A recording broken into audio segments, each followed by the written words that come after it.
Hey Sobat Sehat, kembali bersama saya di channel Tips Sehat. Kali ini kita akan membahas kabar baik perkembangan terbaru vaksin corona.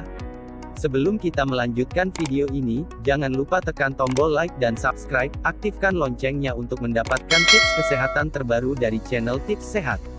Perkembangan vaksin corona saat ini jadi hal yang paling dinanti. Pasalnya, vaksin adalah satu-satunya cara paling efektif yang bisa menghentikan pandemi COVID-19 yang hingga saat ini sudah menginfeksi belasan juta jiwa di seluruh dunia. Ratusan kelompok peneliti saat ini terus melakukan pengembangan dan sejauh ini, ada beberapa kabar bahagia yang bisa dibagikan soal perkembangannya. Setelah beberapa waktu lalu Moderna, perusahaan farmasi asal Amerika Serikat mengumumkan bahwa uji klinis tahap 2 yang dilalui sudah membuahkan hasil memuaskan, saat ini. Sinovac, perusahaan farmasi asal Tiongkok dan AstraZeneca yang bekerja sama dengan Universitas Oxford juga mengumumkan kabar serupa. Sinovac sendiri telah bekerja sama dengan beberapa negara, yaitu Bangladesh, Brazil, dan Indonesia untuk melakukan uji coba klinis tahap 3. Di Indonesia, perusahaan farmasi asal Indonesia, PT Bio Farma dan tim peneliti dari Universitas Padjadjaran lah yang akan menggawangi uji coba ini. 3 kandidat vaksin corona yang dianggap menjanjikan. Beberapa waktu belakangan ini, ada 3 kandidat vaksin corona yang berhasil meraup perhatian masyarakat Indonesia, yaitu vaksin asal Amerika Serikat, Inggris, dan Tiongkok. Vaksin-vaksin tersebut sudah melewati uji klinis tahap 2 dan beberapa ada yang sudah mulai melakukan uji coba klinis tahap 3. Uji coba klinis tahap 3 adalah tahap uji coba terakhir sebelum akhirnya sampai pada tahap perizinan.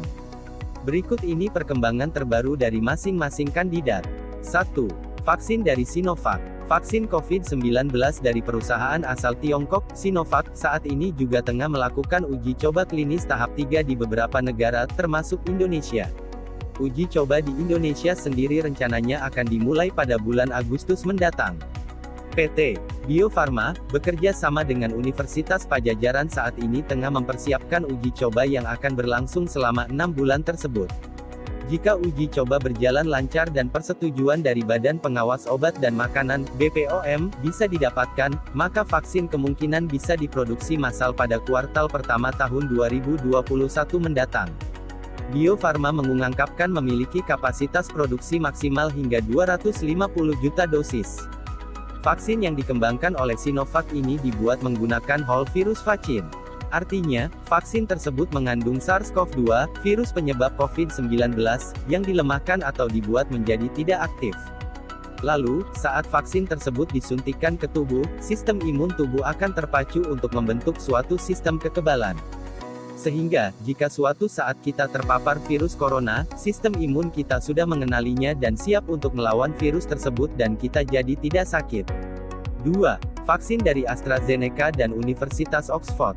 Vaksin corona yang dikembangkan oleh Universitas Oxford Inggris dan perusahaan AstraZeneca yang berbasis di Inggris serta Swedia telah sukses masuk ke uji coba klinis tahap 3.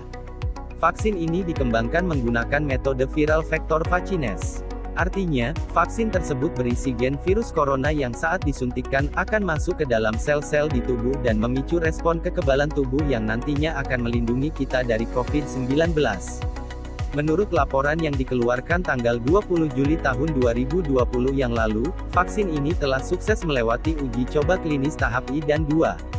Selama uji coba tersebut, dilaporkan tidak ada peserta uji coba yang mengalami efek samping parah, sehingga sejauh ini, vaksin dianggap aman untuk digunakan. Saat ini, vaksin ini tengah menjalani uji coba klinis tahap 2 dan 3 di Inggris, serta tahap 3 di Brazil dan Afrika Selatan. Kabar baiknya, peneliti yang terlibat dalam tim uji coba mengatakan bahwa vaksin darurat kemungkinan bisa tersedia di bulan Oktober ini. Sementara itu, vaksin yang bisa digunakan untuk masyarakat luas baru bisa dipasarkan setelah hasil uji coba klinis tahap 3 berhasil dan perizinan distribusi bisa keluar. AstraZeneca sendiri mengungkapkan bahwa jika uji coba berhasil, pihaknya memiliki kapasitas produksi maksimal hingga 2 miliar dosis vaksin. 3. Vaksin dari Moderna. Uji coba vaksin COVID-19 tahap I yang dilakukan oleh Moderna, dimulai dengan memberikan vaksin tersebut pada 45 orang dewasa sehat yang kemudian dibagi menjadi 3 kelompok. Masing-masing orang tersebut disuntik sebanyak 2 kali. Kelompok pertama mendapatkan vaksin dengan dosis 25 mikrogram. Sementara itu, kelompok kedua memperoleh dosis 100 mikrogram, dan kelompok ketiga menerima dosis 250 mikrogram. Terbaru, menurut laporan tanggal 14 Juli tahun 2020, sebanyak 45 orang yang mengikuti uji coba vaksin tersebut kini sudah memiliki antibodi terhadap virus penyebab COVID-19. Setelah 2 kali disuntik, antibodi SARS-CoV-2 yang terbentuk jumlahnya 4 kali lipat lebih banyak dibanding pasien COVID-19 yang sudah sembuh. Hal ini membuat harapan akan tersedianya vaksin corona semakin meningkat. Selanjutnya, uji coba akan dilanjutkan langsung ke tahap ketiga atau tahap akhir, di mana lebih banyak orang akan dilibatkan untuk mencoba efek dari vaksin ini.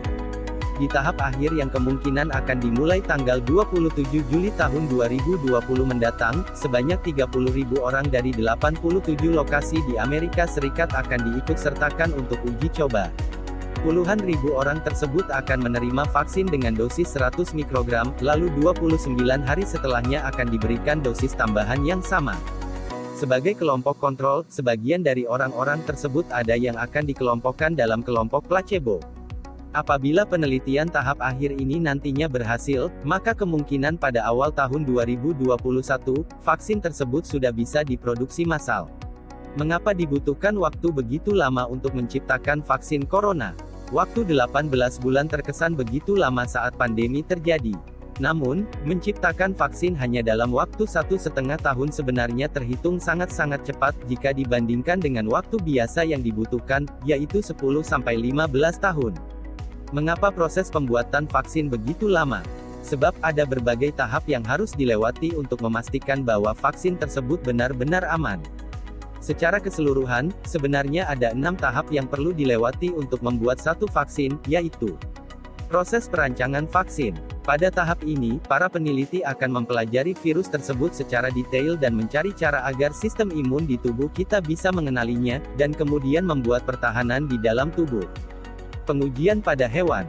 Tahap kedua adalah pengujian pada hewan. Pada tahap ini, vaksin akan disuntikan ke hewan uji untuk melihat efektivitas dan efek samping yang mungkin timbul. Namun untuk vaksin corona, tahap ini tidak dilakukan karena harus menghemat waktu. Sehingga kandidat vaksin yang ada langsung melakukan uji coba klinis pada manusia. Uji klinis fase pertama. Uji klinis fase pertama dilakukan pada manusia untuk melihat efektivitas dan efek samping yang bisa muncul pada manusia. Biasanya, pengujian ini dilakukan dengan jumlah sampel yang kecil. Uji klinis fase kedua. Sementara itu pada fase kedua, pengujian akan dilakukan dengan jumlah sampel yang lebih besar dan dengan analisis yang lebih mendalam. Misalnya, untuk melihat efek dari vaksin ini secara biologis dan mengamati mekanisme yang ditimbulkan untuk merangsang sistem imun tubuh.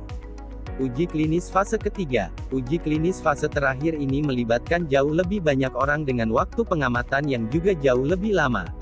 Persetujuan berdasarkan regulasi. Terakhir adalah bagian persetujuan dengan lembaga yang berwenang di masing-masing negara. Jika di Indonesia, persetujuan ini dilakukan oleh Badan Pengawas Obat dan Makanan atau BPOM. Perkembangan vaksin corona saat ini sedang berlangsung dengan sangat cepat.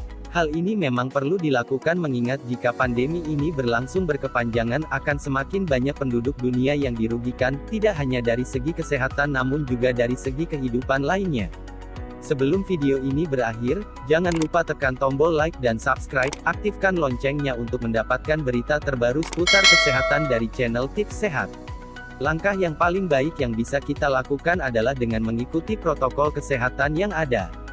Jaga kesehatan dengan mengkonsumsi makanan bergizi, selalu pakai masker, jaga jarak fisik dengan orang lain minimal 2 meter, dan cuci tangan dengan sabun dan air mengalir adalah contoh paling sederhananya. Sampai jumpa Sobat Sehat.